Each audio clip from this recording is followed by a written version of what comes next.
Hello friends, कैसे हो? I hope सब अच्छे होंगे, मस्त होंगे। तो आज का जो मेरा वीडियो रहने वाला है वो इसी टॉपिक के ऊपर है। जो सीटेट जुलाई में होने वाला है, आपका 7 जुलाई को एग्ज़ाम होने वाला है, उसके बारे में हम आप थोड़ा चर्चा करेंगे। और इसके कुछ 1-2 क्वेश्चन हैं जो कई सारे छात्रों के आए मेरे पास में।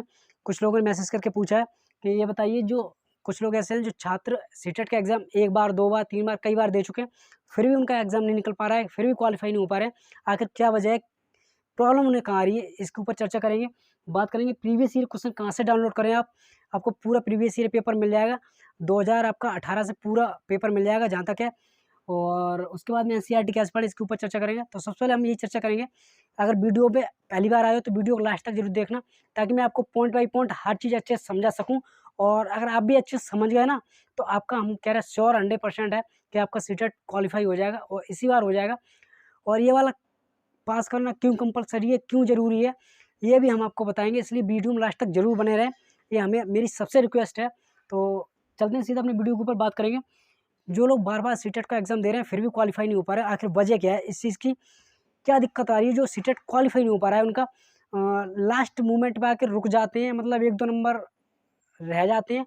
और 1-2 बार दे चुके हैं, उनका मतलब लास्ट स्टेज पे ही आके रुक जाता है, मतलब तैयारी ठीक करते हैं, फिर भी नहीं हो पाता है। तो इसकी वजह क्या है? तो सबसे पहले आपको करना क्या है? कोई भी स्टूडेंट से अगर पेपर देने जा रहा है, तो हम सभी से ये कहते हैं, सबसे पहले आपका काम यही होता है कि आप प्रीवियस ईयर पेपर या पहले उसका क्या होता है, सिलेबस ज़रूर देखें एक बार। जितने भी छात्र हैं, अगर सीटेट का एग्ज़ाम दे रहे हैं, तो सबसे बड़ी गलती उनकी यही होती है कि वो सिलेबस को नहीं देखते हैं। कोई भी एग्ज़ाम हो, हम सीटेट नहीं बता रहे, कोई भी एनीबॉडी एग्ज़ाम हो, सबसे पहले आप ये देखो उसका सिलेबस क्या है, वो सिलेबस को कहाँ से पूछेगा, कहाँ से उठा के पूछेगा। तो आपकी सबसे बड़ी यही है कि सबसे पहले आपको सिलेबस देखना है, और सारा सिलेबस अगर आपने अच्छे से देख लिया एक बार, तो आपको ये अंदाज़ा हो जाता है कि हमें कितना पढ़ना है, कहाँ से पढ़ना है। और अगर आप सिलेबस नहीं देखोगे, फिर क्या होगा, किसी दूसरे ने बता दिया यहाँ से पढ़ लो, तो आप वही चीज़ पढ़ने लगोगे। इसलिए सबसे पहले आपका ये काम होता है कि आप सिलेबस देखो। सिलेबस अगर आपने अच्छे से देख लिया, तो आपको उतना ही पढ़ना है, ज़्यादा नहीं पढ़ना है। सिलेबस से देखने के बाद में करना क्या है, कोई भी प्रीवियस ईयर पेपर आपको उठाना है, 2018 से लेके 2020, 21, 22, मतलब जो आपका लगे। 2024 में हुआ ये वाला भी, जनवरी वाला पेपर उठा के देखो किस तरीके से पूछता है। कोई भी अगर आप पेपर उठाओगे, तो आपको इस चीज़ का ज़रूर, अगर आपने मतलब बीएड, बीटीसी करके कोई भी कैंडिडेट्स आया, कोई भी छात्र आया, इस चीज़ की उससे ज़रूर नॉलेज होती है। सीटेट जितने भी क्वेश्चन पूछता है, पूरा कॉन्सेप्चुअल बेस पे पूछता है। कोई भी क्वेश्चन उसका देखोगे फैक्चुअल बेस पे नहीं होगा। 150 में से अगर कोई क्वेश्चन मिलेगा, 2, 4, 5 क्वेश्चन अगर होगा, तो फैक्चुअल बेस पे पूछेगा। और नहीं तो सीटेट जितना भी क्वेश्चन पूछता है, 150 में से टोटल उसका कॉन्सेप्चुअल रहता है। वो ये देखता है कि आपके अंदर कितनी समझ है, कितनी समझ विकसित है। दिक्कत क्या होती है, जब हम कोई भी एग्ज़ाम देते हैं ना, सीटेट का एग्ज़ाम देते हैं, तो क्या होता है ना, हम अपने आप को स्टूडेंट समझ के ये एग्ज़ाम देते हैं। हमें ये लगता है कि सबसे पहले हम स्टूडेंट्स हैं, ये एग्ज़ाम क्वालीफाई कर देंगे, इसके बाद जॉब मिल जाएगी। बट आपकी सबसे बड़ी गलती यहीं हो जाती है। सीटेट का एग्ज़ाम देने से पहले आपको करना क्या है, आपको ये लगे कि हम एक टीचर हैं, और हम जो एग्ज़ाम देने जा रहे हैं, एक टीचर हिसाब से आप एग्ज़ाम दोगे। जो क्वेश्चन आएगा ना, वहाँ आपको एक टीचर, आप ये समझो मैं एक टीचर हूँ, और जो क्वेश्चन सॉल्व कर रहा हूँ, मैं किसी बच्चे के ऊपर सॉल्व कर रहा हूँ। तो आपके अंदर ये समझ होनी चाहिए। सीटेट जितना भी क्वेश्चन पूछेगा, यही देखेगा कि आपके अंदर कितनी समझ है। लैंग्वेज 1 और लैंग्वेज 2 में आपको पता है वो पैराग्राफ देता है, और प्रत्येक पैराग्राफ से 7 क्वेश्चन या 8 क्वेश्चन पूछता है। इस तरीके से क्वेश्चन पूछेगा। पैराग्राफ में क्या होगा, पूरा पैराग्राफ पढ़ोगे, फिर आपके अंदर समझ कितनी है उस पैराग्राफ से आंसर निकालने की, यहाँ भी समझ का आ जाता पूरा। तो आपकी समझ कितनी विकसित हो रही है, तो उसके हिसाब से आप तब आंसर लगाओगे। और बात करें, सीटेट मैथ हो गया, ईवीएस हो गया, लैंग्वेज में, और लैंग्वेज सेकंड में देखें, तो आपको जो कंटेंट से क्वेश्चन पूछे जाते हैं, 15 नंबर मैथ में देखो तो 15 नंबर कंटेंट से होता है, और 15 नंबर क्या होता है, पैडागोजी होता है। इसी तरह ईवीएस में 15 नंबर जो होता है वो कंटेंट से होता है, 15 नंबर होता है पैडागोजी से। तो आपको ये देखना है, सबसे पहले करना है कि प्रीवियस ईयर पेपर उठाना है। प्रीवियस ईयर पेपर को अपने फ़ोन से टाइम लगा के, बिल्कुल जो सीटेट में टाइम होता है वो टाइम के अकॉर्डिंग आपको पूरा पेपर घर पे सॉल्व करना है।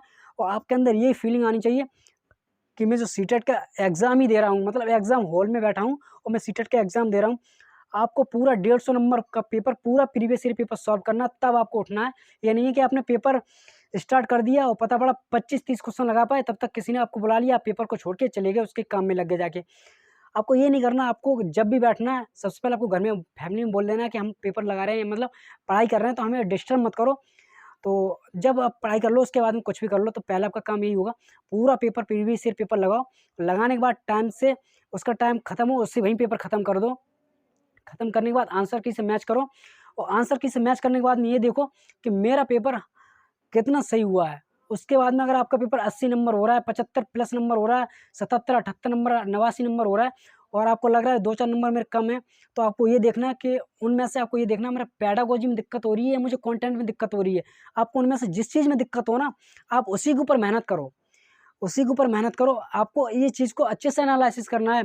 ये नहीं है कि आपने सीधा पढ़ने में लगे हो और पेपर कोई लगा नहीं रहे हो, तो सबसे बड़ी गलती कर रहे हो, भूल कर रहे हो। Previous year paper CTET exam का एक आधार है, मान लो वो बहुत बेस है। प्रीवियस ईयर पेपर और एनसीईआरटी दोनों एक बेस हैं। इस बेस को अगर आपने छोड़ दिया तो सीटेट पेपर में आप पास हो ही नहीं सकते हो किसी भी बेस पे।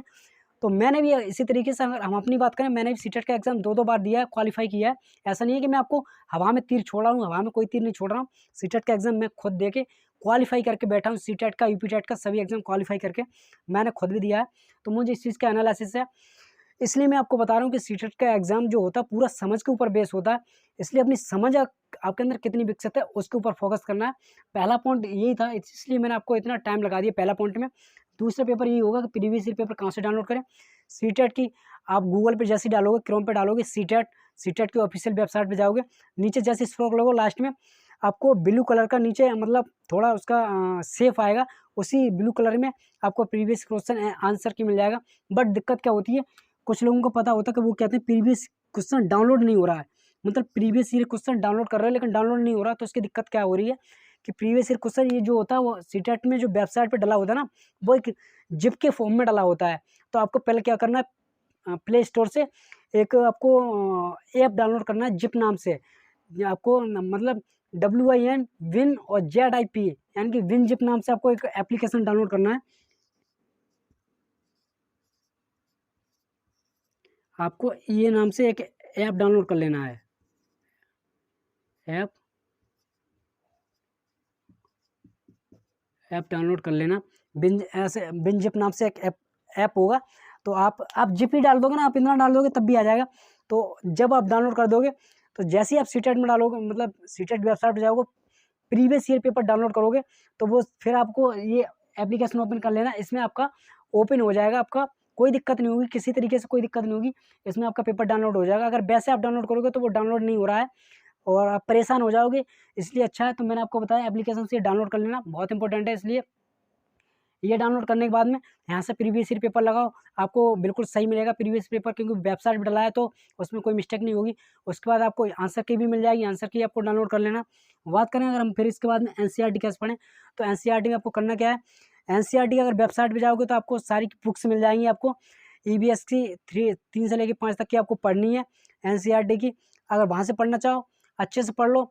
और एनसीईआरटी की मैं EVS की मैं नोट्स बना रहा हूँ, कंप्लीट हो जाएंगे। वैसे मैं आपको नोट्स भी प्रोवाइड करा दूंगा EVS का, तो EVS से रिलेटेड आपको ज़्यादा परेशान होने की जरूरत नहीं है। अगर आप एनसीईआरटी वेबसाइट एनसीईआरटी डालोगे वहाँ पे आपको बुक्स मिल जाएगी, डाल देना NCERT Hindi books 3 to 5 EVS। अगर आप ये लिख के डाल दोगे ना तो आपको बुक्स मिल जाएगी।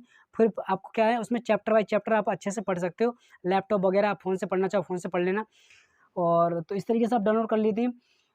प्रीवियस ईयर क्वेश्चन बहुत मस्ट है, मैंने आपको बताया। तो बस मेरा यही कहने का मतलब था कि अगर आप पहली बार भी एग्ज़ाम दे रहे हो फिर भी क्वालिफाई कर सकते हो। बस आप इतना काम ज़रूर कर लेना।